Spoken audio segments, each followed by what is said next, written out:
सहनाववतु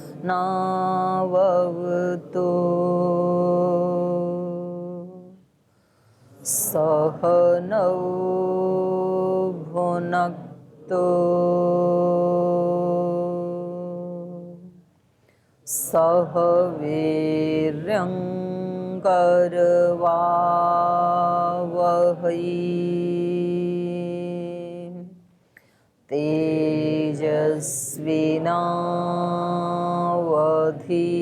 तेजस्विनावधीतमस्तु मा विद्विषावहै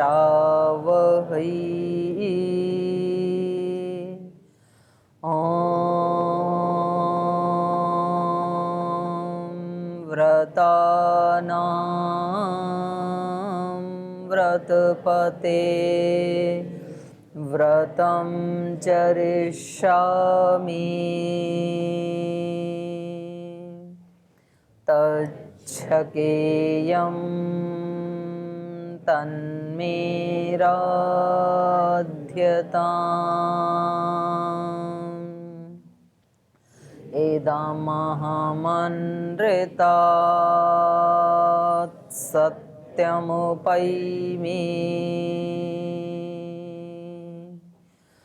ॐ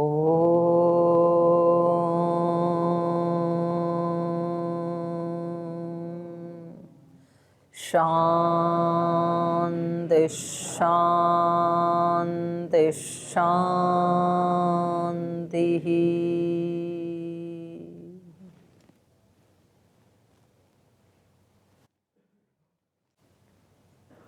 वाल्मीकि रामायण के अयोध्या कांड का 70वां सर्ग पढ़ रहे हैं और अपने धन को कहाँ लगाना चाहिए इसका उपदेश श्री राम दे रहे हैं। पहले बताया कि भाई धन आदि के बारे में आपको चिंतन करना है, उसको बढ़ाने का भी आपको पुरुषार्थ करना चाहिए, प्रयास करना चाहिए। ऐसा नहीं है कि राजा हैं और जितना धन मिल गया उतना पर्याप्त है, अब बस आगे क्या पुरुषार्थ करना, काफ़ी मिला ये राजा को। तो ऐसा नहीं होना चाहिए। आपको अपनी आय और व्यय का, माने व्यय से आय हमेशा अधिक होनी चाहिए। तो ये बताया 36 नंबर श्लोक में कि क्या आप ये देखते हैं कि आपकी आय से ज़्यादा व्यय नहीं होना चाहिए। तो इसका मतलब धन अर्जित करते रहना चाहिए। और फिर बताया कि वो जो धन है जितना भी आप खर्च करते हैं तो वो भी पात्रों के ऊपर खर्च होना चाहिए, सत्कार्यों में खर्च होना चाहिए धन। ऐसा नहीं होना चाहिए कि राजा अपने ही भोग विलास में, आमोद प्रमोद में, नाच गान आदि में ऐसे खर्च कर दे, दारू आदि पीने में, शराब आदि पीने में। तो ये राजा का धन जो है उसके ऊपर राजा का अपना अधिकार नहीं होता है, सारी प्रजा का अधिकार होता है। तो ये बात उस समय भी लागू होती थी, आज भी लागू होती है। जो किसी सामाजिक पद के ऊपर या अन्य किसी संस्थागत किसी प्रतिष्ठित पद के ऊपर आसीन है तो उस संस्था की जो संपत्ति या संसाधन या उस देश के राज्य के जो संसाधन है उसके ऊपर सब प्रजाजनों का अधिकार होता है। और स्वयं उस राजा के ऊपर भी या उस संस्थागत किसी प्रतिष्ठित पद पे आसीन व्यक्ति के ऊपर भी सबका अधिकार होता है। उस व्यक्ति का अपना व्यक्तिगत जीवन नहीं रह जाता है। फिर तो कई लोग ऐसे जैसे बोल देते हैं, बोल जी ये हमारा अपना, ये समय हमारा अपना व्यक्तिगत कार्य का है। तो व्यक्तिगत कुछ भी नहीं होता है। यदि कोई व्यक्तिगत कुछ कर भी रहा है कुछ पार्ट टाइम के लिए, तो वो भी दूसरों के हित के लिए ही कर रहा है। उसका खाना पीना, सोना, ध्यान उपासना करना, भक्ति करना, वो सब भी प्रजा के हित के लिए, क्योंकि उसको वो अर्जित करेगा यदि तो सेवा कर पाएगा, ठीक से सोएगा तो ही दूसरे की सेवा कर पाएगा। उसका अपना व्यक्तिगत नहीं होता है कुछ भी, वो राष्ट्रीय संपत्ति हो जाता है फिर। और सन्यासी तो अंतर्राष्ट्रीय संपत्ति हो जाता है। राजा राष्ट्रीय संपत्ति है, महाराजा अंतर्राष्ट्रीय संपत्ति है, वैश्विक संपत्ति है। तो सन्यासी के ऊपर सबका अधिकार होता है। तो ये उपदेश दे रहे हैं श्री राम इनको। और फिर आगे इसमें बताया कि अगर ऐसे भी लोग सब जगह होते हैं तो लग रहा है कि अयोध्या भी उसका अपवाद नहीं थी उस समय भी, इसीलिए तो श्री राम को ये कहना पड़ा कि भाई वहाँ पर कुछ लोग ऐसे भी होंगे जो अच्छे लोगों को आरोपित करके उनको फंसा देते होंगे। तो यद्यपि चाहे वो संख्या थोड़ी ही होगी, बहुत ज़्यादा लोग तो नहीं होंगे, क्योंकि बहुत अच्छा उस समय उनके राज्य का वर्णन किया जाता है, लेकिन बुराई से सर्वथा न्यूनता हो ऐसा कभी भी नहीं होता है। ये रामायण के श्री राम के इस उपदेश से, इस श्लोक से पता चलता है, जो 39 श्लोक है, 39 नंबर श्लोक है, इससे पता चलता है।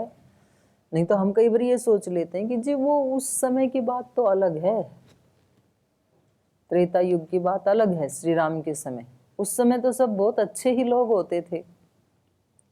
तो सब लोग बहुत अच्छे नहीं होते थे, अधिकतर लोग अच्छे होते थे। जैसे हमारे जीवन में त्रिगुण में से कभी भी रजोगुण तमोगुण का नितांत अभाव नहीं होता है, पर सत्वगुण की यदि अधिकता हो जाए तो ही ये कह दिया जाता है भाई ये व्यक्ति तो सात्विक है, भाई ये संस्थान तो सात्विक है, ये घर तो सात्विक है, ऐसे बोल दिया जाता है। तो इसका मतलब है कि वहाँ सात्विकता की अधिकता है किसी के जीवन में, लेकिन सर्वथा वहाँ रजोगुण तमोगुण ना हो ऐसा कभी नहीं होता है। वो अभिभूत होकर के रहते हैं, प्रधानता सत्व की रहती है। तो ऐसे ही यहाँ पर ये कुछ ऐसे लोग जो होते हैं जो दूसरों के ऊपर हमेशा आरोप लगाना, दूसरों को तंग करना, तो राम के राज्य में इन लोगों का अभिभव करके रखा जाता था। प्रधानता नहीं थी उन लोगों की, प्रधानता अच्छे ही लोगों की थी। उन्हीं लोगों को सम्मान दिया जाता था, गौरव दिया जाता था, उन्हीं लोगों को श्रेष्ठ समझा जाता था। तो अधिकतर लोग श्रेष्ठ बनने का प्रयास करते थे, लेकिन सर्वथा अभाव नहीं था बुरे लोगों का। तो इसलिए साधक को इस श्लोक से दोनों शिक्षा लेनी चाहिए। उसको ये अपेक्षा नहीं करनी चाहिए कि मैं साधना तब करूं जब यहाँ सारे अच्छे लोग हों। तो कई बार व्यक्ति क्या करता है कि अपने आसपास 9 लोग अच्छे हैं और एक खराब है, तो वो सारा का सारा अपना फोकस उस 10वें व्यक्ति पे कर देता है। वो कहता है इसको हटाओ, इसको कहीं भेजो, इसको दंड दो। तो अब उस व्यक्ति को अपने आप को बताना चाहिए कि भाई 9 अच्छे भी तो है ना, तो इनको भी तो देख लो। आप में से कुछ नए आए हैं, कुछ पुराने हैं यहाँ पर, तो पूरे गुरुकुल में मानो कोई 1-2 व्यक्ति ऐसा है कि जिसके संस्कार अभी परिष्कृत नहीं हुए हैं, तो हम उन 1-2 व्यक्तियों को लेकर के बोलते हैं जी यहाँ तो ऐसे हो रहा है, हमने तो ऐसे सोचा था, वहाँ ऐसे नहीं होगा। ये तो निम्न चेतना में लड़ाई झगड़ा करने वाले लोग रहते हैं। तो भाई यहाँ पर जो उच्च चेतना वाले उनको भी तो देख लो, आप महाराज जी को भी तो देख लो, वो भी तो हमारे जैसे ही इंसान है। आप आचार्य जी को देख लो, आप और जो अपने अच्छे श्रेष्ठ सन्यासी हैं, आचार्य गण हैं, उनको देख लो। तो हमें इस श्लोक से ये शिक्षा लेनी चाहिए कि कोई एक आध बुरा है तो उसको हम अभिभव करके रखें, हम उससे अभिभूत ना हों, बल्कि उसको हम अभिभूत करके रखें। और दूसरा ये है कि उससे बहुत ज़्यादा परेशान ना हो, क्योंकि जब श्री राम के समय भी इसका सर्वथा अभाव नहीं हुआ, श्री भरत जी के सामने भी जब सर्वथा अभाव नहीं हुआ, तो थोड़ा बहुत तो रहेगा। ये शरीर में आप कितना भी ज़्यादा सुबह साफ सफाई करते हैं, शौच जाते हैं, दांत आँख नाक कान सब साफ करते हैं, स्नान करते हैं, तो भी थोड़ा तो मल शरीर में रह ही जाता है। और भ्रम हो तो कुंजन क्रिया करके देख लो, बस्ती लेकर के देख लो, तो रहेगा, थोड़ा तो रहेगा, पर उसकी प्रधानता नहीं होनी चाहिए। प्रधानता रोग का कारण है। तो यहाँ ये बता रहे हैं कि जब कोई दूसरे के ऊपर आरोप लगा देता है और वो व्यक्ति जब आपके पास आते हैं, राजा के पास आते हैं अपनी फरियाद लेकर के, तो क्या उनकी बात को श्रेष्ठ लोगों के द्वारा सुना जाता है या नहीं सुना जाता है? कहीं ऐसा तो नहीं है कि वो जो बेकार लोग हैं, बुरे लोग हैं, वो कुछ धन का रिश्वत आदि दे करके, घूस दे करके छूट जाते हों। लोभ के कारण कुछ ऐसे आपके निर्णय करने वाले जो जजेज हैं, निर्णय करता हैं, वो उचित न्याय ना करते हों, ऐसा तो नहीं है। क्योंकि न्याय की जो देवी है उसकी आंखों पे काली पट्टी बांध दी जाती है। आज भी उसका चित्र रखा जाता है ना, तराजू हाथ में लेके। पट्टी का मतलब ये है कि वहां अपना पराया नहीं देखा जाएगा। न्याय के सामने सब एक है। राजा के सामने यदि कोई आ गया फरियाद लेके, तो राजा ये नहीं देखेगा कि ये मेरी पहचान वाला है या मेरा रिश्तेदार है, ऐसा नहीं देखा जाएगा। जो अपराधी है उसको दंड मिलेगा। और ऐसे राजा हुए यहाँ पर, ऐसी रानियां भी हुई। महारानी अहिल्याबाई होलकर, उसका अपना ही बेटा लिप्त मिला अपराध में, एक ही बेटा था। और किसी माँ को अपने पुत्र से प्रिय कुछ भी नहीं होता है। किसी माँ को सबसे प्रिय अपनी संतान होती है, अपना पुत्र होता है उसमें भी। और वो ही वारिश था राज्य का। लेकिन न्याय के सामने सब समान है, इसलिए उन्होंने अपनी ही आंखों के सामने अपने बेटे को हाथी के पैर से कुचलवा दिया था। तो ऐसा राजा होना चाहिए। महाराजा हरिश्चंद्र एक कभी राजा ना पहले ऐसे ही सुनते थे, ये कागज पत्र वाले मुकदमे और इधर उधर से एविडेंस जुटाना, ये सब प्रक्रियाएं अब चल गई हैं। और उससे उचित न्याय मिलता भी नहीं है न्यायालयों में। अनुचित ज्यादा मिलता है, उचित कम मिलता है। क्योंकि एविडेंस के बेस पे होता है न्याय, सत्य असत्य के बेस पे नहीं होता है कौन सच्चा है कौन झूठा है। जिसने भी वो जुटा लिए प्रमाण, चाहे वो बिल्कुल 100% झूठा भी क्यों ना हो, जज को भी पता है झूठा है, दोनों वकीलों को भी पता है झूठा है, लेकिन क्योंकि एविडेंस है अगले के पास, फर्जी प्रमाण एकत्रित कर लिए, इसलिए जीत उसी की होगी। लेकिन पहले ऐसा नहीं था। पहले सत्य असत्य के आधार पर ही निर्णय होता था। तो मैंने सुना उनके दरबार में कोई 2 महिलाएं आ गई, एक ही बच्चे को लेकर के लड़ रही थी।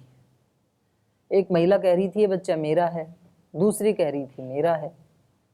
तो 2 माँ तो हो नहीं सकती मनुष्य की, एक ही माँ हो सकती है ना। राजा बड़ी उसमें, और जिसका बच्चा नहीं था वो बहुत ज्यादा प्रेम दिखा रही थी और रोए जा रही थी बहुत ज्यादा। और जो असली माँ थी वो बेचारी बहुत गिड़गिड़ा रही थी और बहुत अपने को संभालने की कोशिश कर रही थी। अब ये माताओं का मामला है। तो राजा हरिश्चंद्र तो बड़े न्यायप्रिय राजा थे, लेकिन उस दिन वो भी फेल हो गए। उनको पता नहीं लगा कि वास्तव में बच्चा है किसका, क्योंकि दोनों ही रोए जा रही हैं, तो किसको बच्चा दिया जाए। तो फिर उन्होंने अपनी रानी को बुलाया। उनकी रानी भी बड़ी समझदार महिला थी, तो उन्होंने उसको बुलाया कि इस मामले को आप ही सुलझाओ, क्योंकि आप भी एक माँ हैं और माँ की पीड़ा को माँ ज़्यादा समझ सकती है। तो उन्होंने, महारानी ने कहा इसमें कुछ भी नहीं है, ये तो कोई बहुत बड़ी बात नहीं है। उन्होंने अपने नौकर से कहा कि जाओ वो फरसा लेकर के आओ, और ऐसा करते हैं बच्चे के 2 टुकड़े कर देते हैं, बीच में से आधा इसको दे देंगे आधा इसको दे देंगे, हो गया न्याय। राजा की भी रूह कांप गई एक बार। तो ये कौन सा न्याय हुआ, बच्चा का बेचारा बच्चा ही मर जाएगा। ये तो हमने तो सोचा था कि कुछ अच्छा न्याय करेंगी। सारी सभा भी थर थर कांपने लगी, लेकिन क्योंकि महारानी का आदेश है तो उसको फरसा लाना पड़ा। जैसे ही वो फरसा लेके आया और महारानी उसको लेकर के चली, बच्चे से 10 कदम दूर थी, तो जो असली माँ है उन्होंने पूरा दंडवत रानी के चरणों में गिर करके पैर पकड़ लिए कि आप बच्चे को मारो मत, ये बच्चा मेरा नहीं है, इसी का, इसी को दे दो। और जबकि बच्चा था उसी का ही। तो महारानी ने फरसा साइड में फेंक दिया, बोले महाराजा न्याय हो गया, ये बच्चा इस महिला का है। बोले कैसे पता, है तो खुद ही कह रही है मेरा बच्चा नहीं है, इसको दे दो। बोले मैंने न्याय कर दिया है, बच्चा इसका है। क्योंकि जो असली माँ है ना, वो ये नहीं चाहेगी कि मेरे बच्चे को काट दिया जाए, बच्चा जिंदा तो रहेगा कम से कम, कोई बात नहीं मेरे पास ना रहे तो माँ अपनी आंखों के सामने कभी बच्चे को मरता नहीं देख सकती। और दूसरी महिला के ऊपर कोई असर नहीं पड़ा जब उसको काटने की बात आई। तो फिर उससे सत्य उगलवाया महारानी ने कि आप बताओ सच सच। बोली जी ये बच्चा है तो इसी का ही। तो फिर आपने क्यों उठाया? बोल जी मैं 10 साल से ना, लोग मेरे को ताने मार मार के मेरे को तंग कर दिया, मेरे कोई बच्चा नहीं है। तो उस महारानी ने उस बच्चे को कहा कि अपने बच्चे को कहा, रोहिताश्व को, जो उनके पास खड़ा था, कि तुम आधे घंटे तक केवल माँ माँ माँ ऐसे पुकारते ही रहो ताकि इसकी आत्मा तृप्त हो जाए। तो फिर वो महिला बहुत जोर से रोने लगी और उन्होंने कहा कि मेरे से भूल हो गई, मुझे क्षमा कर दीजिए, ये बच्चा इसी का ही है, और क्योंकि संसार के लोगों ने मुझे बहुत परेशान कर दिया था। वो बेचारी, उसके बच्चा हुआ नहीं, कोई बांझ महिला थी, तो इस कारण मैंने ये किया था। तो इस तरह से राजा सत्य असत्य को सामने करके रख के तब न्याय करते थे। तो श्री राम भरत जी को बता रहे हैं कि जब कोई फरियाद लेके आते हैं आपके दरबार में, तो ऐसा नहीं होना चाहिए कि वो घूस आदि दे करके, रिश्वत आदि दे करके छूट जाएं। अपराधी छूटना नहीं चाहिए राजा के पास आने के बाद, क्योंकि राजा साक्षात भगवान का प्रतिनिधि होता है, भगवान को भी राजा कहा जाता है, और ईश्वर कभी भी अन्याय नहीं करता है। उसके लिए सब अपने हैं और कोई भी अपना नहीं है। ईश्वर के सामने सब ईश्वर की ही संतानें हैं हम। सब मम प्रिय सब मम उपजाई, भगवान ने हम सबको उत्पन्न किया है, पैदा किया है, उन्हीं का ही हम अंश हैं। लेकिन कर्म का फल देते समय कोई उनका अपना नहीं है, न्याय ही होगा वहां पर। तो ऐसा ही राजा को भी होना चाहिए, न्यायप्रिय, सत्यवादी। तो ये उपदेश श्री राम श्री भरत जी को दे रहे हैं। तो पीछे से कुछ पूछना है किसी को, कोई प्रश्न आपका बोलो जी। इसमें थोड़ा सा अलग है। श्री राम जी के विषय में हमने ऐसा सुना है कि वो गुरुकुल में अध्ययन किया था उन्होंने, पर मैं जब वाल्मीकि रामायण पढ़ रही थी तो उसमें कुछ ऐसा श्लोक ऐसा नहीं मिला जिससे पता चल रहा हो कि गुरुकुल में गए थे। और फिर हमने ये भी सुना है कि वहाँ पे राजा दशरथ नहीं जाते थे उनसे मिलने के लिए गुरुकुल में, पर ऐसा कुछ, मतलब मैं ढूंढने की कोशिश करी थी पर ऐसा कुछ मिला नहीं। तो वो ऐसा मिला कि जाते थे, ऐसा मिला क्या? नहीं, ऐसा भी नहीं मतलब मिला। कुछ भी नहीं था गुरुकुल के विषय में, ऐसा नहीं है। तो मैं ये जानना चाहती हूँ कि ये कहाँ से प्रसंग प्रस्तुत किया जाता है। ये गुरुकुल में पढ़े, ये तो आया है पीछे, मांगने आते हैं ना, इसी में ही है, वाल्मीकि रामायण में ही पीछे? हाँ पीछे है। विश्वामित्र जी उनको लेकर के जाते हैं। नहीं, वो तो वहाँ लेके जाते हैं ना विश्वामित्र जी, ताड़िका वध आदि हाँ, के लिए। तो वो गुरुकुल के लिए तो अलग होता है, मतलब ना, उनके आश्रम में भी तो गए ना पहले, वशिष्ठ जी के पास भी तो पढ़ने के लिए।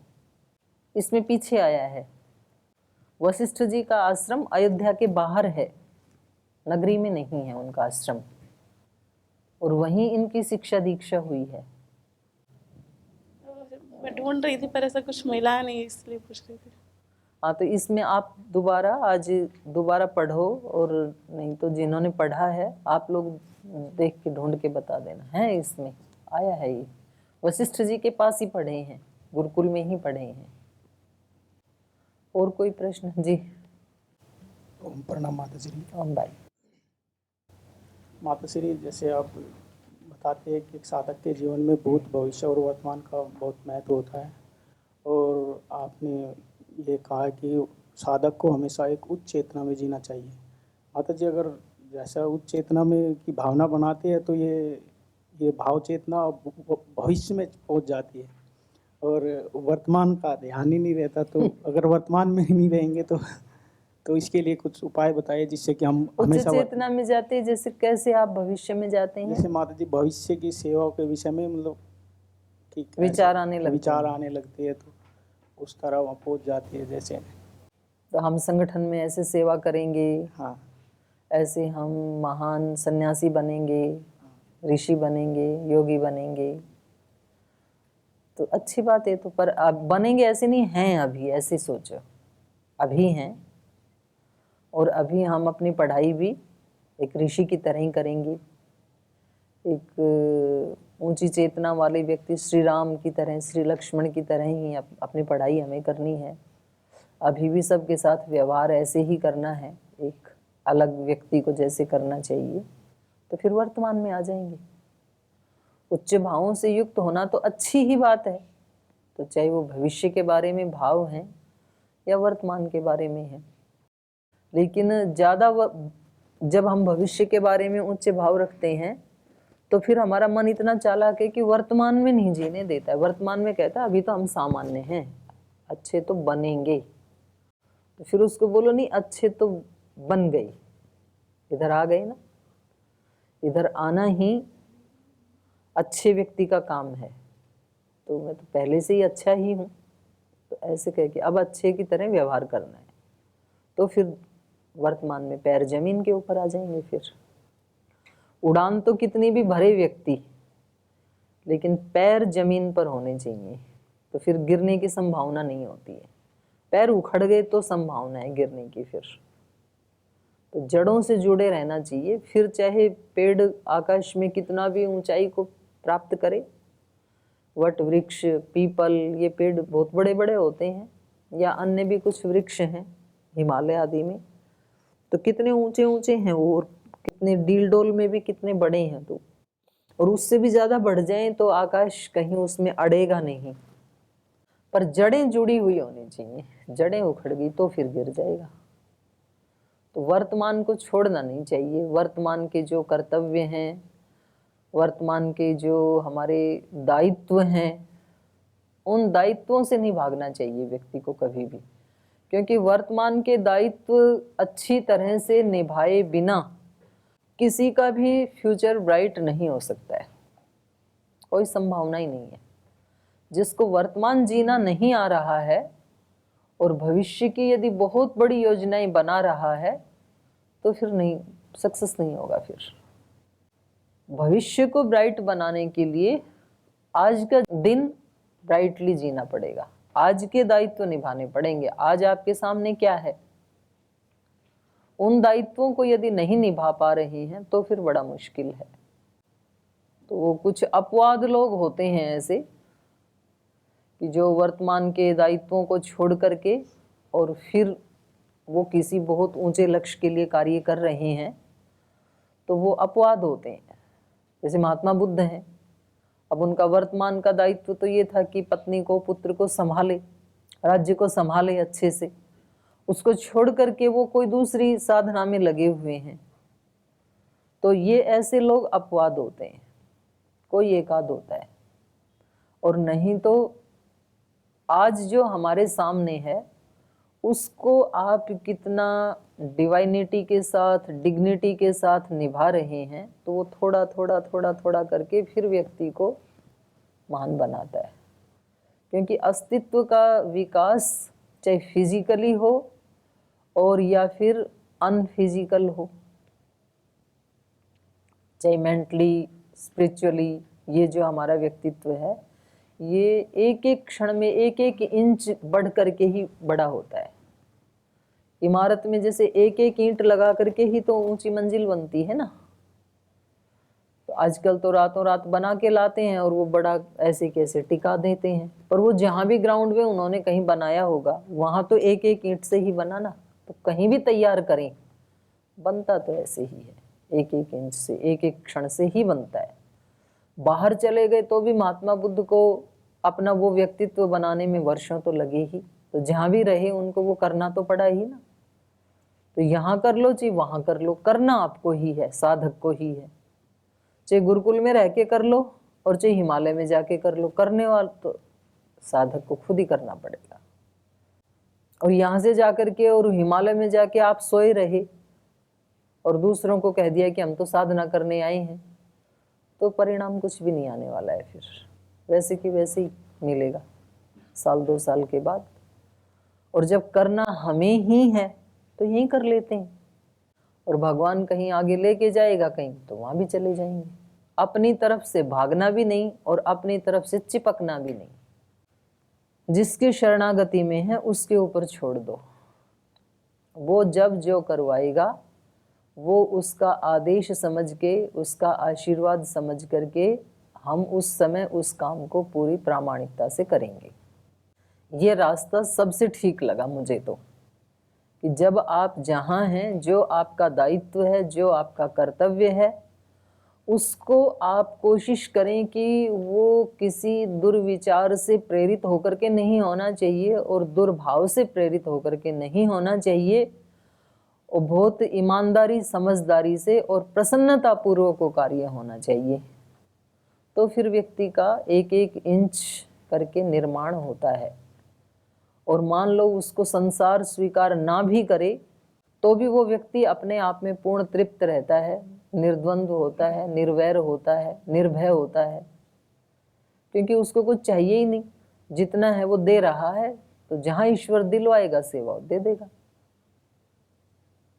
तो अपने वर्तमान को अच्छे से पकड़ के, और वर्तमान या भूत या भविष्य तीनों काल में भी, त्रिकाल में भी पकड़ने योग्य एक है, वो ईश्वर है, जिसको ईश्वर प्रणिधान, क्योंकि उसका कभी अभाव नहीं होता है। बाकी की चीजों का अभाव हो जाता है।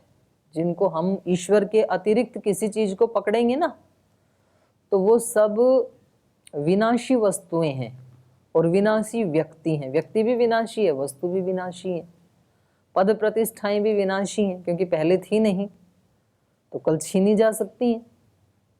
आज कोई व्यक्ति किसी कंपनी का डायरेक्टर है, कल ही कोई कहेगा कि रिजाइन करो, इससे करना पड़ेगा। आज कोई व्यक्ति किसी संस्था का प्रिंसिपल है, आचार्य है, कल कोई कहेगा नहीं आप नहीं, आप दूसरे को बनाएंगे, चला जाएगा वो। आज किसी व्यक्ति को आपने अपना आश्रय आधार बनाया है, हो सकता है कल ही उस व्यक्ति की मृत्यु हो जाए, कोई एक्सीडेंट हो जाए, अन्य कोई रोग हो जाए, उसको कुछ भी हो सकता है ना। तो ईश्वर को छोड़ करके सब कुछ विनाशी है। इसलिए संसार की जिन जिन वस्तुओं का, व्यक्तियों का उपभोग करने के लिए मिला है आज के दिन में, उनको ईश्वर को केंद्र में रखते हुए उनका प्रयोग करें हम। और जो दायित्व मिला है उसमें ईश्वर को केंद्र में रखते हुए सदा अपने अंतःकरण में उसकी भुजा पकड़ करके, उसके चरण शरण का आश्रय लेके फिर सारे कर्तव्यों का निर्वहन करें, तो वो व्यक्ति कभी पराजित नहीं होता है। कर्तव्यों का पालन भी करना है और ईश्वर को भी पकड़ के रखना है, तो फिर उस व्यक्ति को कहीं भय नहीं है तीन लोक में। क्योंकि जिसका कभी नाश नहीं होता, जिसमें कभी अज्ञान का मिश्रण नहीं होता, जिसमें कभी किसी ऐश्वर्य का अभाव नहीं होता, उसकी शरणागति में हम हैं। या तो हमने उसको पकड़ लिया या उसने हमें पकड़ लिया, दोनों में से कोई भी हो, फिर व्यक्ति को भय नहीं है। बाकी तो सब जगह भय से युक्त रहेगा ही रहेगा व्यक्ति, क्योंकि भययुक्त वस्तु को पकड़ेगा तो भय तो आएगा, और निर्भय को पकड़ेगा तो निर्भयता आएगी उसमें। तो आप भविष्य के कितने भी ऊंचे सपने संजोने ही चाहिए, और ऊंचे ही संजोने चाहिए मनुष्य को, छोटे संजोने भी नहीं चाहिए। लेकिन उस शाश्वत को सदा पकड़ के रखें, और अपने गुरुजनों को हमेशा अपने सामने आदर्श के रूप में रखें कि भाई हमारी ही तरह हमारे गुरुओं ने जब इतनी ऊंची स्थिति को प्राप्त किया है तो हम उनके अनुगामी बने, तो फिर हमें गुरु का भी आशीर्वाद मिलता है और ईश्वर का भी मिलता है। तो बड़ी सहज हो जाती है यात्रा, क्योंकि मनुष्य के जीवन को पाकर के इससे सुंदर जीवन कोई हो नहीं सकता धरती के ऊपर। एक योगी का जो जीवन है, एक साधक का जो जीवन है, उससे सुंदर वस्तु कोई नहीं है, तीन लोक में भी नहीं है। वो खुशी करोड़पति के पास नहीं है, वो खुशी किसी पूंजीपति के पास नहीं है, वो संतोष, वो निर्भयता, वो तृप्ति, वो किसी बहुत विद्वान के पास नहीं है जिसने केवल शब्द पढ़े हैं, किसी के पास भी नहीं है। इसलिए भगवान कृष्ण ने भी अर्जुन को कहा, तस्मात् योगी भवार्जुन। तपस्विभ्यो अधिको योगी, ज्ञानिभ्योपि मतोधिकः, कर्मिभ्यश्चाधिको योगी, तस्मात् योगी भवार्जुन। क्योंकि अगर दूसरे को दिखाने के लिए कोई जप तप कर रहा है तो भी उसकी आत्मा को वो तृप्ति नहीं मिल सकती है, क्योंकि उसको हमेशा ये ही हिसाब किताब भी लगाना पड़ेगा, कितनी मालाएं जप ली, कितने मंत्र पाठ कर लिए, कब दर्शन होंगे। तो शांति नहीं है ना चित्त में, ऋणबुन ही है अभी। तपस्विभ्यो अधिको योगी, और बल्कि जो तपस्वी होते हैं वो और ज़्यादा झुंझलाहट से भरे होते हैं।